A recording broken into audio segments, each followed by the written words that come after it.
I'm Dr. John Mendelsohn, Medical Director of the Advanced Cosmetic Surgery and Laser Center. Stay tuned in a little bit for what's in and what's out, what's hot and what's not with Julie. Also stay tuned with Studio A's very own Karen Whitney to learn about some of the latest Studio A rewards. I want to introduce Crystal. Everybody knows Crystal. Crystal's been on the show before. Who'd you bring with you this time? I brought my very good friend Josh. Josh, welcome, Josh. Very good friend. Very good. Why don't you guys tell us a little bit about that friendship? When did it start? What's going on with you guys? So we've been friends for about 5 years. Yeah. Josh works with me. I work at Macy's, and he was our new... Only because you were there before me. That's why I work with you. Oh, excuse me. Okay, so I worked at Macy's for a long time, and then this young, gorgeous up-and-comer came on the scene, and we were instantly friends. We've been best friends since. Yes. Crystal and I are the same. We're two peas in a pod for sure. We are. And a lot of our relationship is sort of Josh keeping me young and telling me what I should do. You may or may not be my faux counselor. That's true. That's true.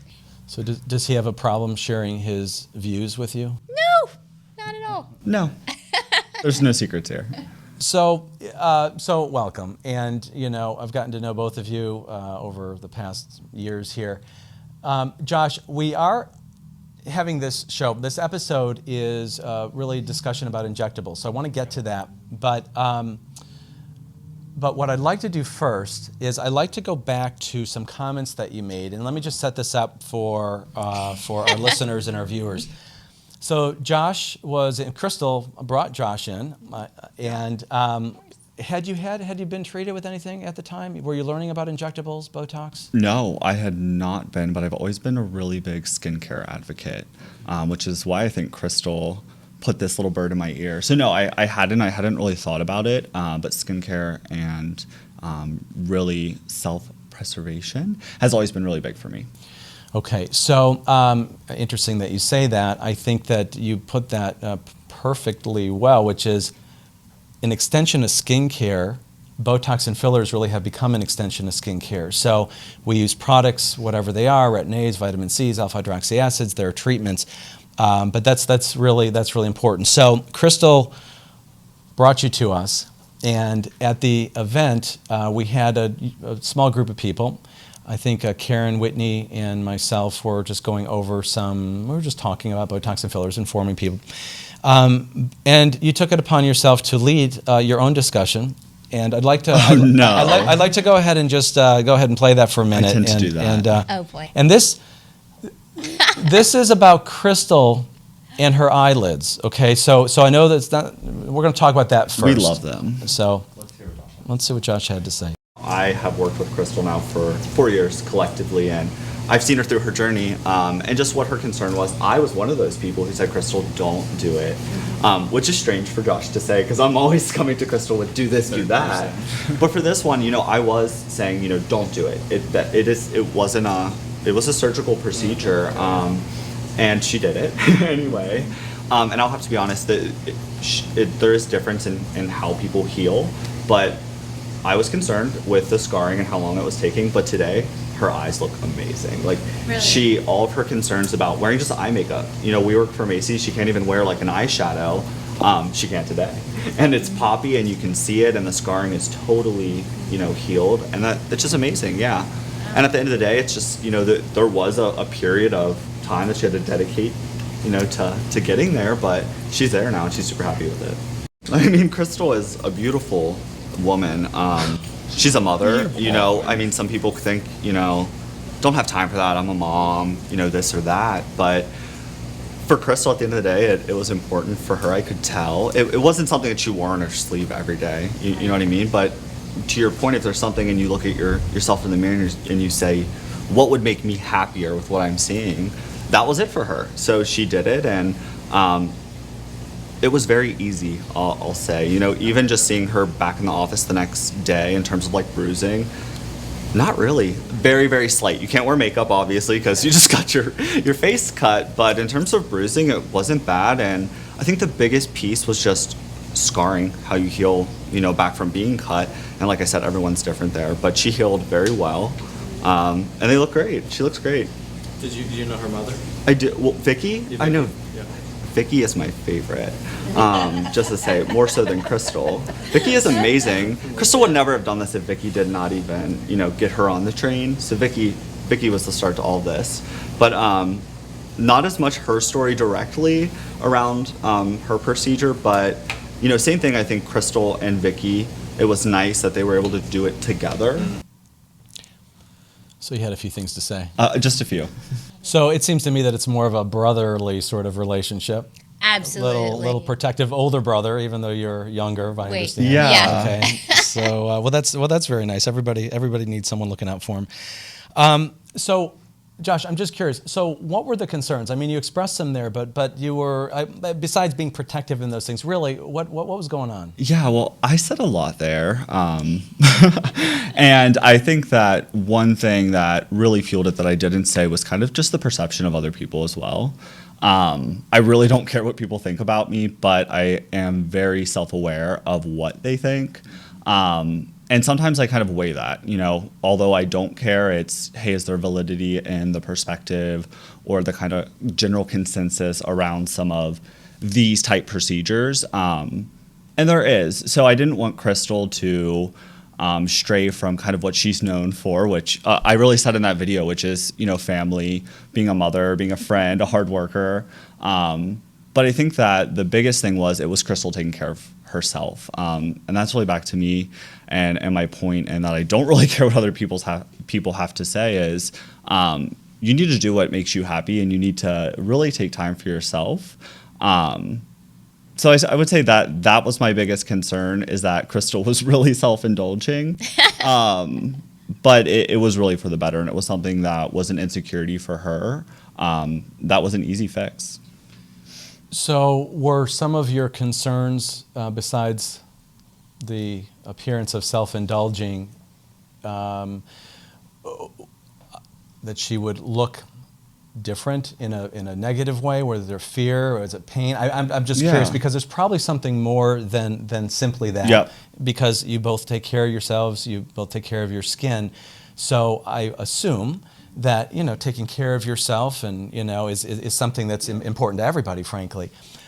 So was there more? Was there more to it than that? There's a whole list. So I think the next thing when we say taking care of yourself, and I talked a lot about the scarring, is kind of the quality or the reputation of who was going to be doing the procedure. At the time, I had not met you. Crystal kind of pulled me in post for some of these after conversations and follow-ups, but I didn't know a lot about Dr. Mendelsohn. Come to find he's the best in the industry, and I think that's really important. And what Crystal and her mom took the time to do is either learn through relationships or people that have had previous experiences say who is the best out there. I think there's a big trust component. That was my concern as well, that not that it would look botched, but that, going in and you have someone really altering your face, you're not really worried about a botched situation. You want it to be the best of the best. Botched is like down here on the floor, and if that's even an option, I wouldn't do it. But I think that was a concern as well, just making sure that she was going to the best of the best. She was going to get the best results, since she was kind of taking, a little leap here and doing it in the first place. Did you jump on YouTube or do any research when she started kind of planting that seed that she was thinking about eyelid surgery? Did you guys discuss it at all, and did you share any of? Yeah, I think we may have done that on work hours, actually. Right there, just like, popped on and did some little self-investigation.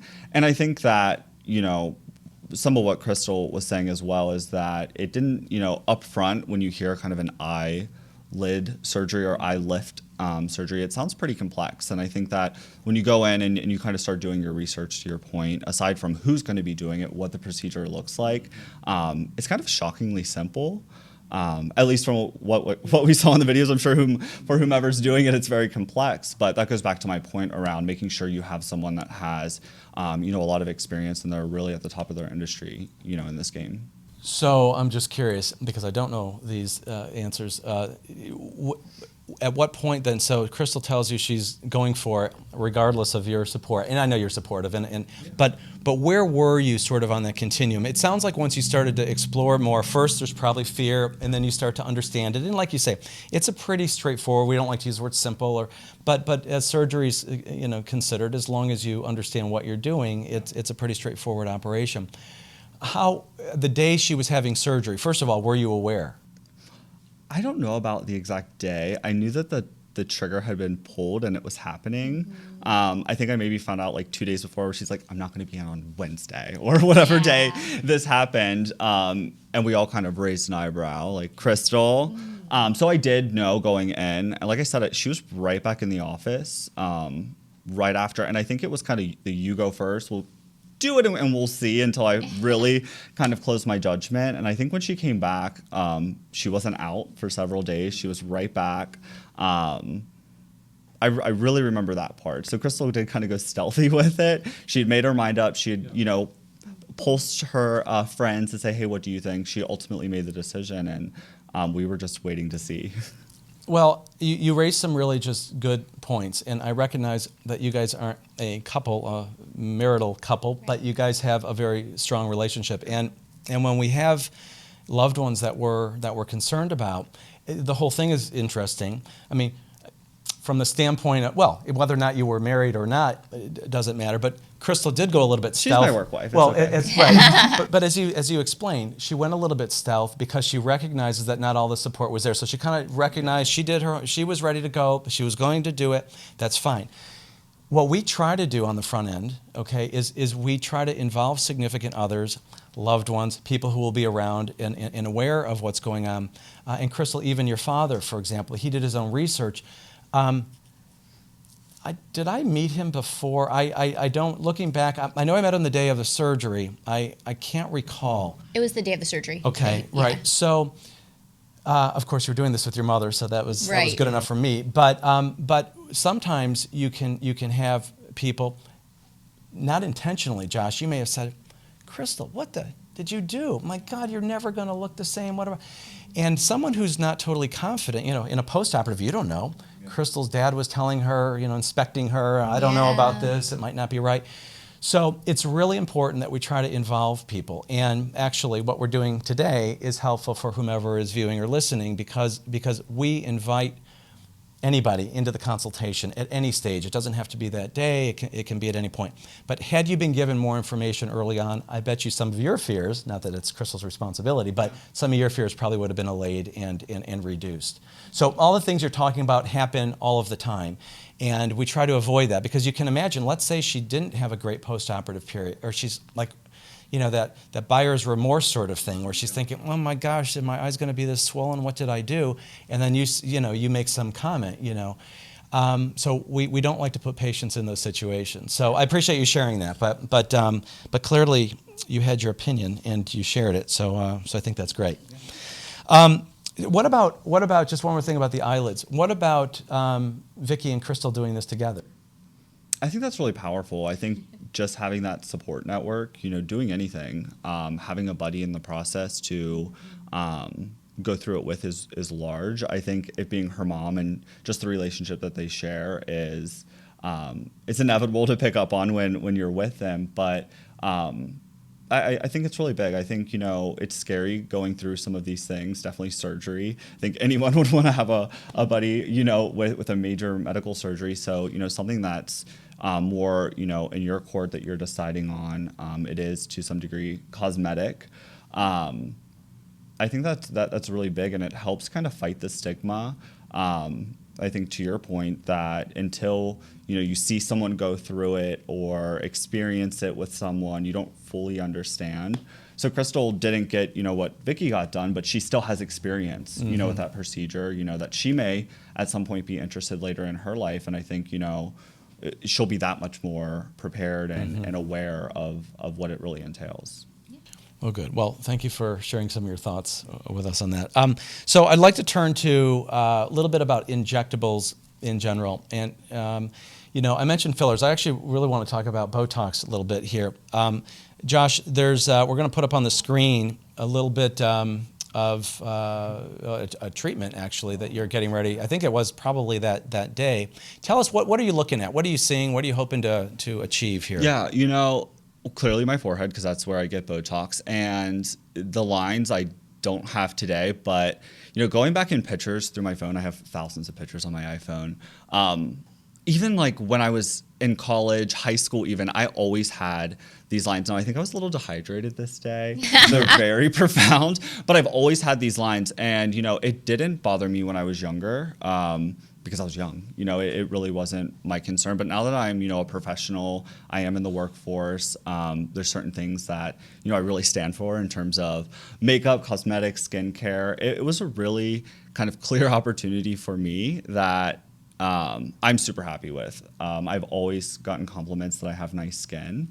And I feel like I even get more now that I have the Botox. And that's, not being vain, but it kind of validates that, in terms of, preserving your skin, I don't have those lines anymore due to the Botox. So I can only think, not having that crease, sit there and continuously, creasing, your skin's going to stay smoother.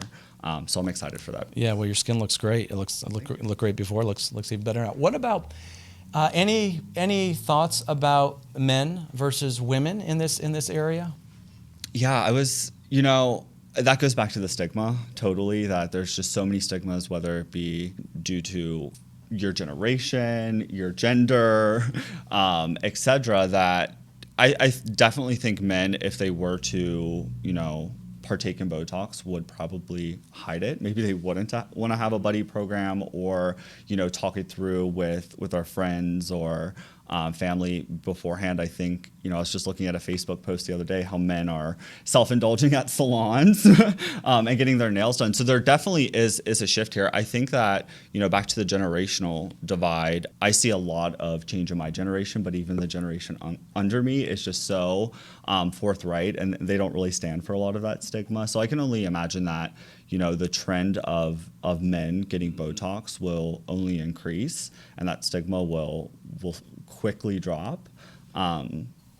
Yeah, when I grew up, it was as baby oil and as much sun exposure as you could, and of course, we start to see later in life all of those wrinkles and lines and all the photo aging we call it.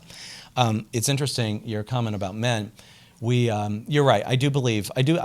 So when we started doing this, so Botox was FDA approved April 15, 2002. We used it before that because it's used in many other areas, parts of the body. So it was used for cosmetic reasons. But at that time, it was more sort of secretive. Like you could have Botox done because not everybody was doing it, and it didn't matter. You looked pretty good. Today we want natural outcomes and natural results. But back in the day, we had two patients, brothers, who both came to see us. They didn't know each other, and they were super, super private. So one of them showed up one day. We had the other in a treatment room, so we had to do this Disneyland thing, right, to get them out successfully, so they didn't run into each other. We don't see that as much. I think people do talk about it. I think Josh, I don't know if you talked to anybody besides Crystal about Botox prior to being treated. So was it something you were thinking about, or was it just the conversations with Crystal? Not something that I was actively thinking about, to be honest. I think I knew what Botox was. I even knew several individuals that had gotten Botox. So I think it was more of a down the road thought for me, that I just wasn't ready for it now that back to the stigma, I'm young. Why would I think about Botox? That's even, since getting it, the direct feedback that I hear from people when they find out, oh my gosh, you're so young. Why? Do you guys schedule your appointments together? No. Crystal, do you use Botox? Okay. Crystal's more of a I get. She plans it out. She's very strategic. She is, I have this thing I need to she's a mom, so she really has to prioritize these funds here sometimes, especially with Brie and all the shopping that happens there. So she'll be like, I need it for this. We just had Crystal's fabulous birthday, and she planned it. She knew. I'm the person who the second I see a wrinkle, right, we got to get something. We got to get something on the books. I got just a little Botox. I recently got the cheek filler and then the lips filled in a little bit. So what happens to me is, I say, here's a typical conversation. Hey, Josh, I don't like these deep rivets in my lips. I don't like these lines. I feel like I'm starting to get that thing where your lips kind of shrink down. And he says, we need to go all the way. Go to Karen, get them filled up. Let's plump them up. this is my life. So then I come here and I say, okay, Karen, here's what Josh has told me to do. I love it. Now what should we do? And she This says, is so dramatized, but it's true. she says, I'd be comfortable doing this, this, and this, and then we do it, and I feel great about it. I was just a little bird in her ear, and she took it to Karen. And Karen validated, so we moved forward. So it looks like Crystal brought you here, and now you're directing things here a little bit. He's always been direct. Just advice. It's only advice. Josh, where? So you mentioned earlier. So you treat your forehead. Are Yep. there any other areas that you have treated? What do we call this? The glabella, the frown line area. I do a little bit there as well because I do kind of have a divot, not really deep creasing. But yeah, just my forehead. I have gotten it kind of taken down through my eyes a little bit, which, I have blue eyes. I squint a lot in the sun, and I do notice during the summer when your skin is drier. I usually get little creasing there, and I don't have it right now, but typically just my forehead. Can you briefly just tell us what is the treatment like? What is the injection actually like? Yeah, I've never been one to like needles, shots, and all of that aren't my thing. But I knew going in that it wasn't just going to be one; it was going to have to be put in multiple sites. That I did know from my research, and I was a little concerned with that. Thinking about getting a shot in your face. I'd never had a needle in my face, only in my arm, so I was concerned. I'll say that up front. But it was really painless. It didn't hurt. I think the needle's way different than the one you get a shot in your arm. It's very thin. It would kind of showed to me even beforehand. I'm like, oh, okay, that's much better. That's appropriate for one's face. Right. So I kind of was scared at first and maybe tightened up for the first application, but I think quickly you can tell it's more of like a wince, kind of like when you get the sun in your eye. It's just like that wincing feeling, but. It was really shocking. It just wasn't painful at all. If anything, I think once you leave, I think really just my first time that I got it, I had a slight headache, like just a mild headache. Yeah. Nothing that was crippling through the day. Didn't even need an ibuprofen for it. You just champion through. And then by the next day, you couldn't even see. I didn't have any bruising. I don't bruise very easily. I thought I would with a needle in my face.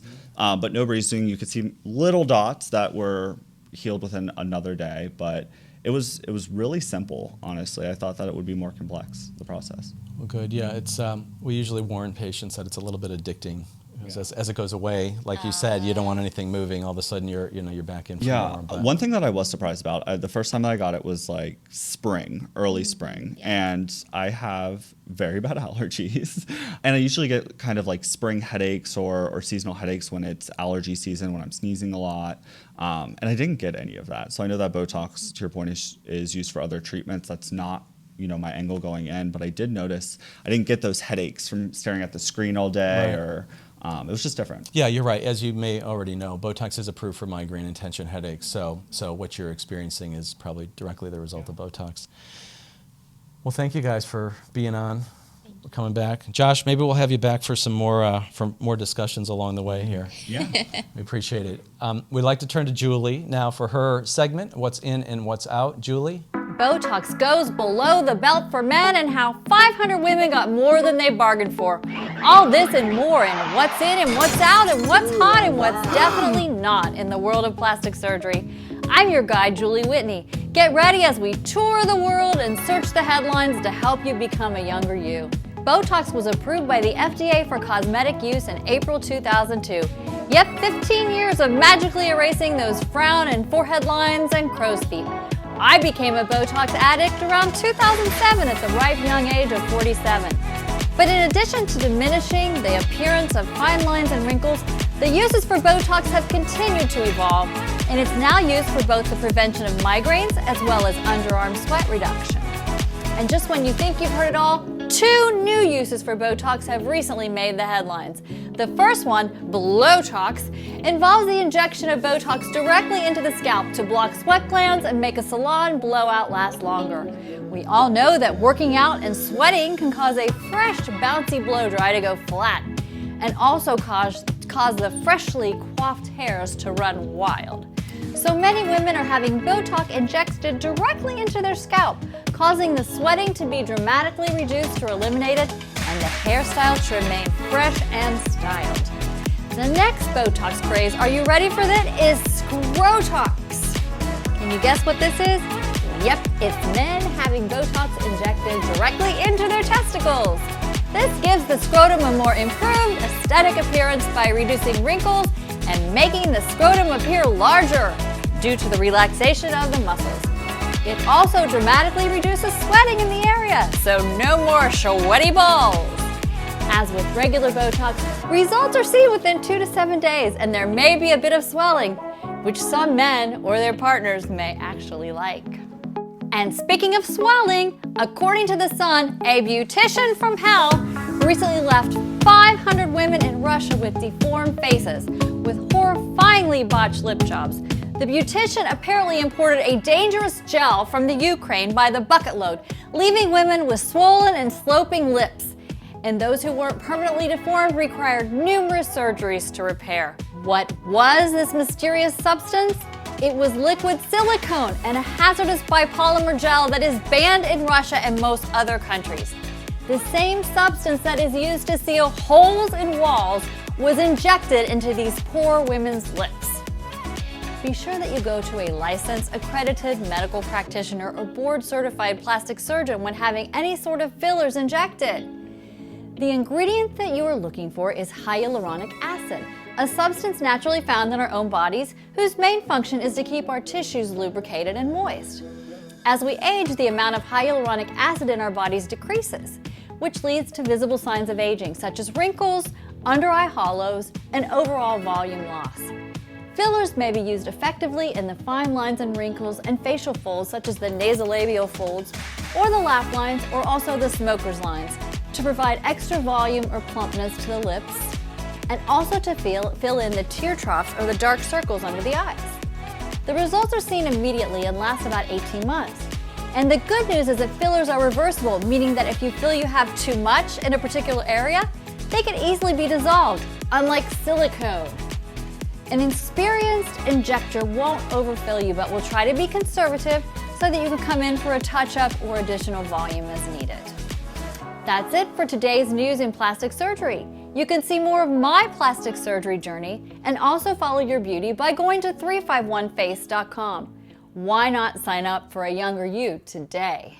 Thank you, Julie. Before we go, we'd like to turn it over to Karen Whitney from Studio A to say a few things about some of the Studio A rewards and a little bit more about injectables. Hello, I'm Karen Whitney, Board Certified Physician Assistant. Welcome to Studio A, brought to you by Advanced Cosmetic Surgery and Laser Center, where you can follow your beauty. As a national leader in injectable procedures, I'm proud to announce a studio that is designed to provide you with the newest state-of-the-art technology, products, and education. Along with comfort and convenience with our online scheduling, we've been able to expand our availability from 7 a.m. to 7 p.m. Even weekend hours, we are here for you. Our Studio A team is excited to provide the best results for a younger you. And with our exclusive Rewards A program, you'll receive all the savings and benefits that you can earn. Stay tuned to learn more in this segment on how you can save and look your best at Studio A. Thank you, Karen. That's it for today. Thank you for tuning in for this and other episodes of Follow Your Beauty. Please go to 351face.com/Follow Your Beauty.